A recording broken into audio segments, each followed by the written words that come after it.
నమస్తే, welcome to non stop 90. BRS కు రేవంత్ సవాల్. సీఎం ను టార్గెట్ చేసిన కేటీఆర్, బాలకృష్ణ అరెస్ట్. తెలంగాణలో ధాన్యం దంగల్, వైసీపీ తీరుపై చంద్రబాబు ఫైర్. సీఎల్పీ నేతగా డీకే ఎన్నిక. ఢిల్లీలో ఉగ్రకుట్ర భగ్నం. రాజస్థాన్లో ఇసుక తుఫాన్. ఐపీఎల్ ఫైనల్ కు సర్వం సిద్ధం. ఇలా బ్రేక్ లేకుండా 90 వార్తలు అందించే నాన్ స్టాప్ 90కి స్వాగతం. బీఆర్ఎస్ కు సీఎం రేవంత్ రెడ్డి సవాల్ విసిరారు. వ్యవసాయానికి కొత్త డిస్కం ఏర్పాటు చేస్తున్న వేళ బీఆర్ఎస్ ఆరోపణలను తిప్పికొడుతూ ఛాలెంజ్ చేశారు. వ్యవసాయ మోటార్లకు మీటర్లు పెట్టినా, ఉచిత విద్యుత్ నిలిపివేసినా తాము ఎన్నికల్లో పోటీ చేయబోమన్నారు. మోటార్లకు మీటర్లు పెట్టకుండా ఉచిత విద్యుత్ కొనసాగిస్తే ఎన్నికల పోటీ నుంచి బీఆర్ఎస్ తప్పుకుంటుందా అంటూ సీఎం రేవంత్ సవాల్ చేశారు. తెలంగాణ సీఎం రేవంత్ రెడ్డి జిల్లాల పర్యటనకు సిద్ధమయ్యారు. జూన్ 1 నుంచి జిల్లాల్లో పర్యటించబోతున్నారు. సోమవారం ఆదిలాబాద్ కు వెళ్లనున్న సీఎం అక్కడ 2వ విడత ఇందిరమ్మ ఇండ్లకు శ్రీకారం చుట్టనున్నారు. జూన్ 3న కోహెడాలో అత్యాధునిక ఇంటిగ్రేటెడ్ మార్కెట్ నిర్మాణానికి శంకుస్థాపన చేయనున్నారు. జూన్ 4న మహబూబ్ నగర్ లో సీఎం పర్యటించనున్నారు. ప్రాజెక్టులపై సమీక్షించనున్నారు.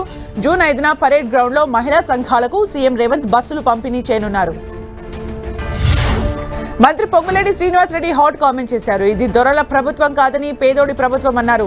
ఒక్కసారి మాట ఇచ్చామంటే నిలబెట్టుకుని తీరుతామన్నారు మంత్రి పొంగులేటి. బంజారాహిల్స్ లోని ఇంటిగ్రేటెడ్ సబ్ రిజిస్ట్రార్ కార్యాలయానికి మంత్రులు పొన్నం ప్రభాకర్, అజారుద్దీన్ తో కలిసి శంకుస్థాపన చేశారు. త్వరలోనే గ్రేటర్ పరిధిలో 2 లక్షల ఇందిరమ్మ ఇళ్లకు శంకుస్థాపన చేస్తామన్నారు. సీఎం రేవంత్ రెడ్డిపై తీవ్ర స్థాయిలో ఫైర్ అయ్యారు మాజీ మంత్రి కేటీఆర్. రేవంత్ రెగ్యులర్ సీఎం కాదు, రెన్యువల్ సీఎం అంటూ ఆరోపించారు. ఢిల్లీకి ముడుపులు చెల్లిస్తేనే రేవంత్ రెడ్డి సీఎంగా కొనసాగుతారని, లేకపోతే సీఎం కుర్చీ ఊడుతుందన్నారు. 420 హామీలతో సీఎం రేవంత్ అధికారంలోకి వచ్చారని మండిపడ్డారు. బీసీ, ఎస్సీ, ఎస్టీ, మైనార్టీ కాంట్రాక్టర్లకు న్యాయం చేయాలంటూ చేపట్టిన మహాధర్నాలో కేటీఆర్ పాల్గొన్నారు. బీఆర్ఎస్ మాజీ ఎమ్మెల్యే బాలకృష్ణను నాంపల్లి పోలీసులు అరెస్ట్ చేశారు. భారీ బందోబస్తు మధ్య నాంపల్లి పోలీస్ స్టేషన్ కు తరలించారు.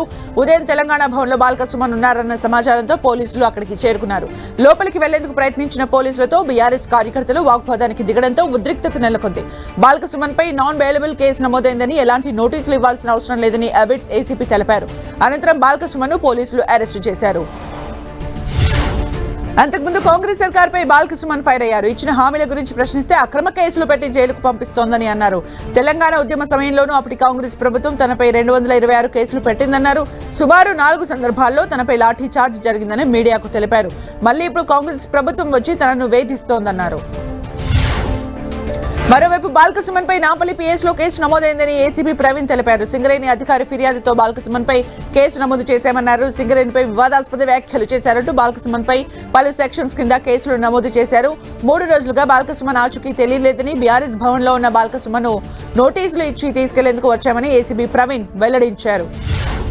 ప్రభుత్వ విప్ బల్బూరి వెంకట్ హాట్ కామెంట్ చేశారు. మాజీ ఎమ్మెల్యే బాలకృష్ణ వ్యాఖ్యల వెనుక మాజీ సీఎం కేసీఆర్ కుట్ర ఉందన్నారు. రాష్ట్రంలో శాంతి భద్రతలకు విఘాతం కలిగించాలని కేసీఆర్ కుట్ర పన్నారంటూ ఆరోపించారు. ప్రజాప్రభుత్వంపై కోపంతో వ్యవస్థలపై దాడి చేయడం కరెక్ట్ కాదన్న ఆయన బాలకృష్ణపై పీడీ యాక్ట్ నమోదు చేయాలని డిమాండ్ చేశారు.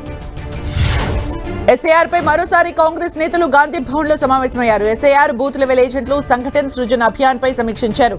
పార్టీ అనుబంధ సంస్థలతోనూ సమావేశమయ్యారు. సీఎం ఆదేశాల మేరకు ఎస్ఐఆర్ అంశంపై మంత్రులు, ఎమ్మెల్యేలు, ఎమ్మెల్సీలకు బాధ్యతలు అప్పగించారు. తెలంగాణలో వైద్య ఆరోగ్య శాఖలో ఉద్యోగుల బదిలీల కసరత్తు చివరి దశకు చేరింది. ఆరోగ్య శాఖ పరిధిలో ఒక్క స్టేషన్లో 4 సంవత్సరాలు పూర్తి చేసిన ఉద్యోగుల ప్రాథమిక జాబితాలను సిద్ధం చేశామన్నారు. అన్ని ఆరోగ్య శాఖ హెచ్ఓడీలలోని వివిధ క్యాడర్లలో స్పష్టమైన ఖాళీలను గుర్తించామని, వాటికి అనుగుణంగా ఆన్లైన్ ద్వారా ఉద్యోగులు దరఖాస్తు చేసుకోవాలన్నారు. తెలంగాణలో రైతులకు వాట్సాప్ లో వాతావరణ సూచనలు రానున్నాయి. వాట్సాప్ ద్వారా ముందస్తు హెచ్చరికలు, వర్షాలు, గాలులు, ఉష్ణోగ్రతలపై అలర్ట్స్ రానున్నాయి. ఈ మేరకు తెలంగాణ వాతావరణ సలహా కేంద్రంతో వ్యవసాయ శాఖ ఎంఓయూ కుదుర్చుకుంది. వాతావరణ మార్పుల వల్ల తెలంగాణ రైతులు నష్టపోతున్నారని, వాతావరణ సమాచారం ఉంటే రైతులకు ఎంతో ఉపయోగకరంగా ఉంటుందని మంత్రి తుమ్మల నాగేశ్వరరావు అన్నారు. ప్రపంచాన్ని, సమాజాన్ని మార్చే శక్తి ఒక్క చదువుకు మాత్రమే ఉందని మంత్రి సీతక్క అన్నారు. మహిళలు ఉన్నత స్థాయికి ఎదగాలని ఆమె సూచించారు. పట్టణ ప్రగతి ప్రణాళికలో భాగంగా రంగారెడ్డి జిల్లా కలెక్టరేట్ లో స్నేహ సంఘాల మాక్ పార్లమెంట్ కార్యక్రమానికి సీతక్క ముఖ్య అతిథిగా హాజరయ్యారు. తెలంగాణలో ఒకప్పుడు వెట్టి చాకిరీ ఉండేదని, దానికి వ్యతిరేకంగా తాము అడవులకు వెళ్లాల్సి వచ్చిందన్నారు. ధాన్యం కొనుగోలులో కాంగ్రెస్ ప్రభుత్వం విఫలమైందన్నారు. బీజేపీ చీఫ్ రామచంద్రరావు కేంద్రానికి రాష్ట్ర ప్రభుత్వం ఇండెంట్ ఇవ్వలేదని ఆరోపించారు. రాష్ట్ర ప్రభుత్వం ఆలస్యంగా కొనుగోలు చేపట్టడం వల్ల లారీల కొరత ఏర్పడిందన్నారు. రైతులకు కనీసం గన్నీ సంచుల్ని కూడా సప్లై చేయలేకపోయారని విమర్శించారు. అకాల వర్షాలతో రైతులు తీవ్రంగా నష్టపోతున్నా ప్రభుత్వం పట్టించుకోవడం లేదని ఆగ్రహం వ్యక్తం చేశారు. తెలంగాణలో ధాన్యం సేకరణ అధ్వానంగా ఉందన్నారు కేంద్ర మంత్రి కిషన్ రెడ్డి.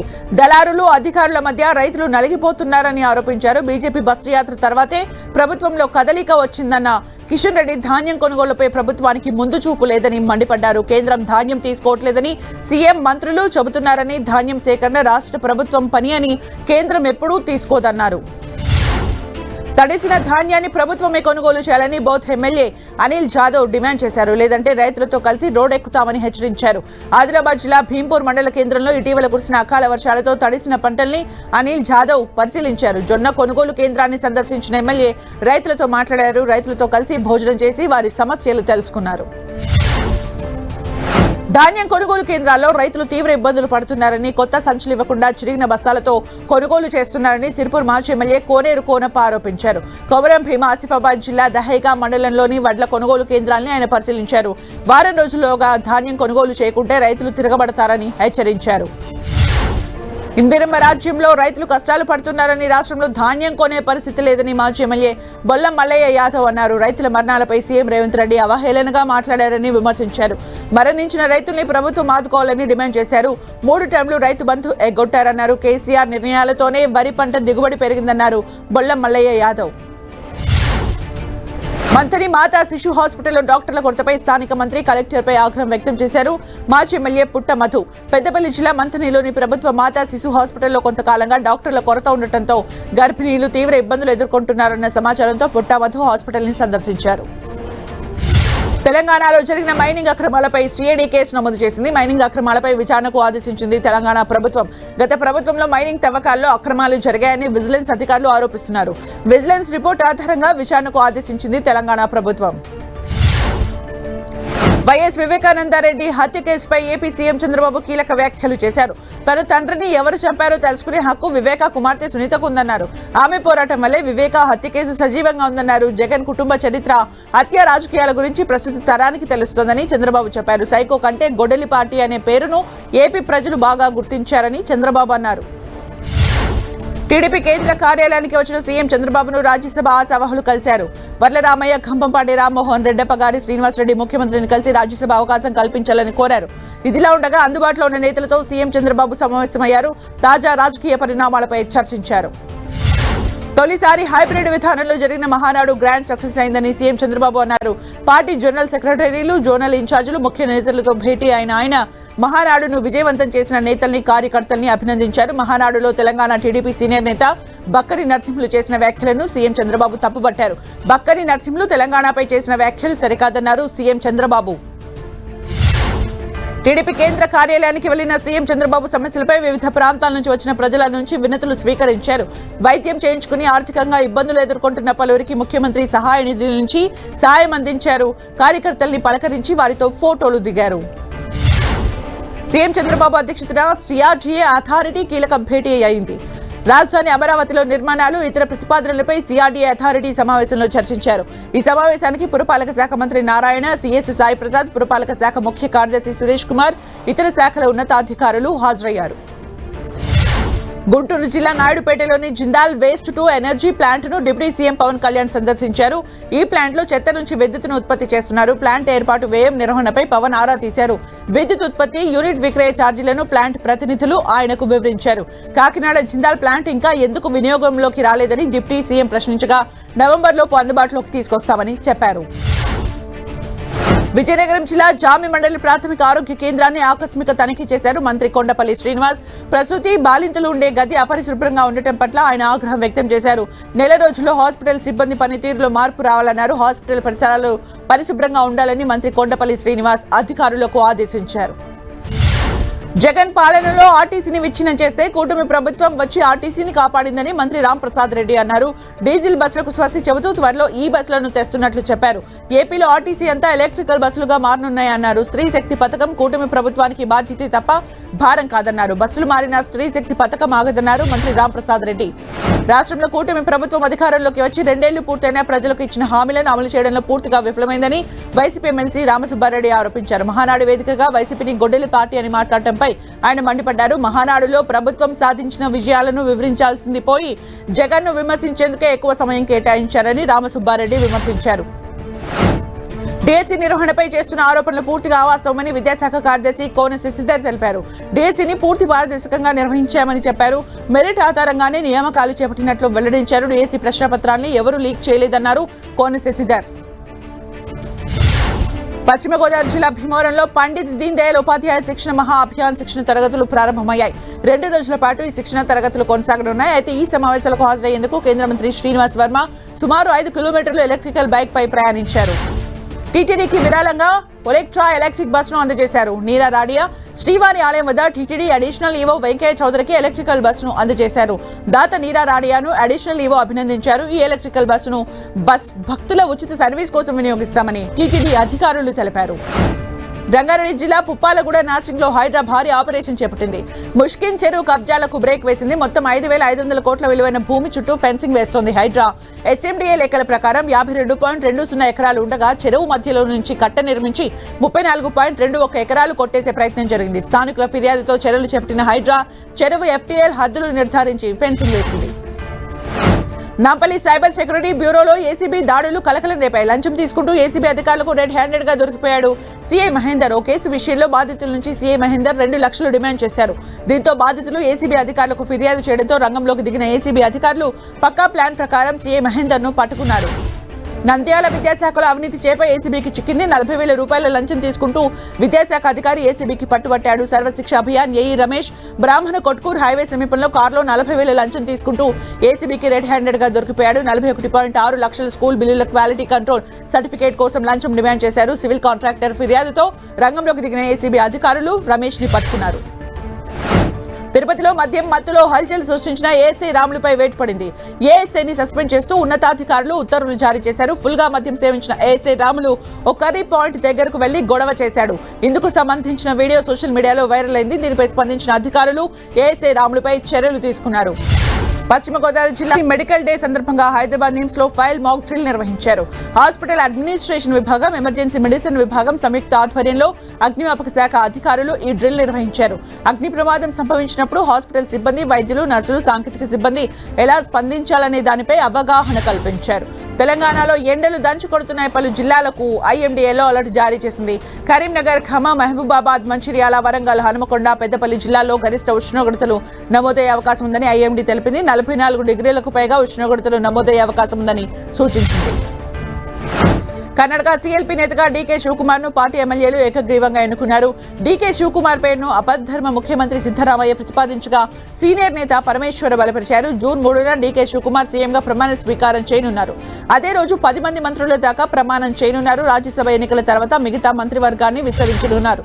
కర్ణాటకలో కొలువు తీరబోయే కొత్త మంత్రివర్గ కూర్పుపై డీకే శివకుమార్ తన వ్యూహాలకు పదును పెట్టారు. ఈసారి తన కేబినెట్ లో 4 డిప్యూటీ సీఎంలను నియమించే అవకాశం ఉన్నట్లు తెలుస్తోంది.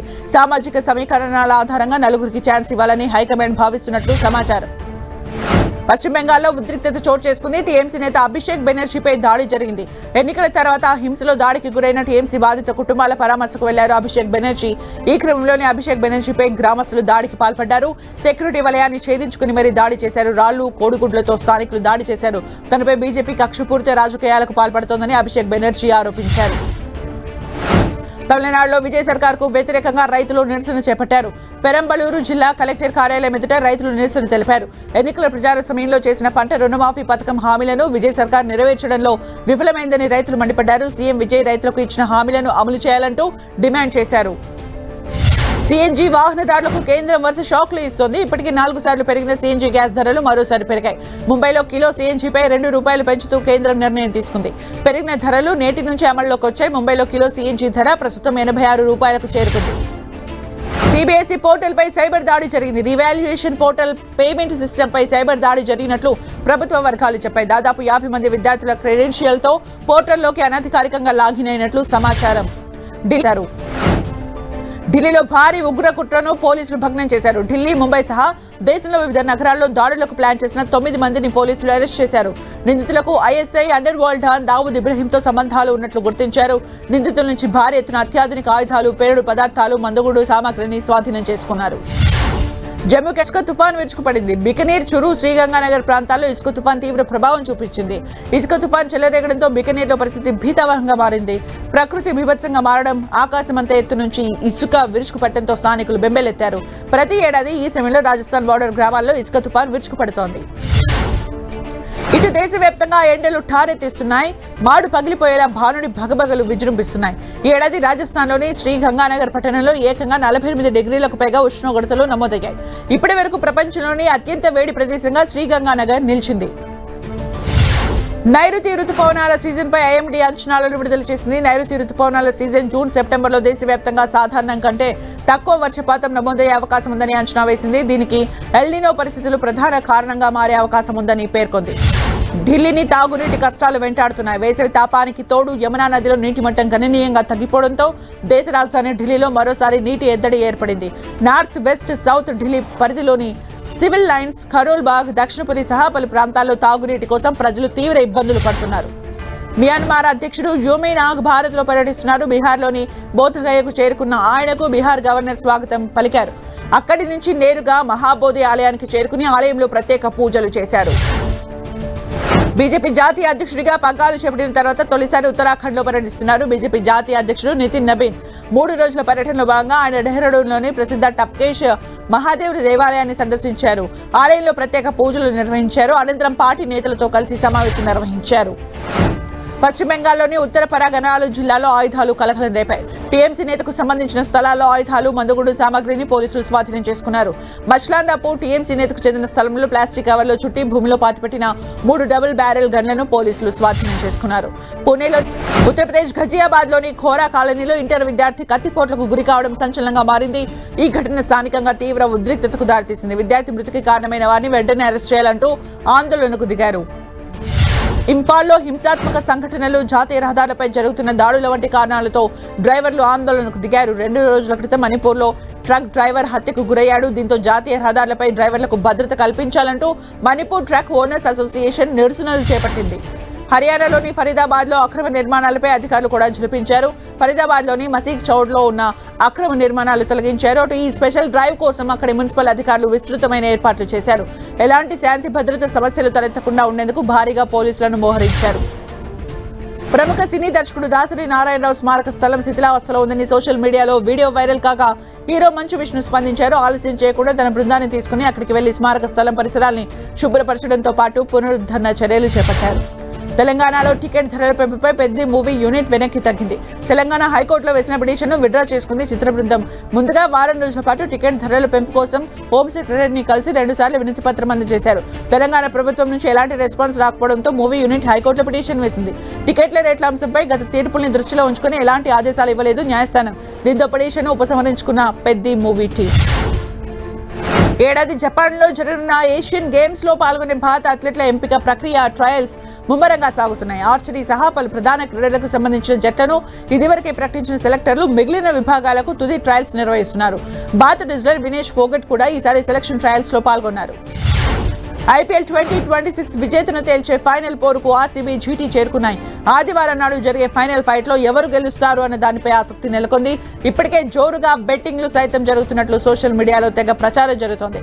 కొందరు ఆర్సీబీ గెలుస్తుందని, మరికొందరు జీటీ గెలుస్తుందని జోస్యం చెబుతున్నారు. అమెరికా అధ్యక్షుడు డొనాల్డ్ ట్రంప్ కుమార్తె టిఫానీ ట్రంప్ భారత్ పర్యటన కొనసాగుతోంది. టిఫానా తన భర్త మైఖేల్ బౌలోస్ తో కలిసి ఆగ్రాలోని తాజ్మహల్ ను సందర్శించారు. ఢిల్లీ నుంచి చార్టర్డ్ విమానంలో కట్టుదిట్టమైన భద్రత నడుమ ఆగ్రా చేరుకున్నారు. ఇది పూర్తిగా వ్యక్తిగత పర్యటన కావడంతో వీరి పర్యటన సమాచారం బయటకు చెప్పలేదు. శుక్రవారమే భారత్కు వచ్చిన టిఫానీ దంపతులు ఢిల్లీలోని అక్షర్ధామ్ ఆలయాన్ని సందర్శించారు.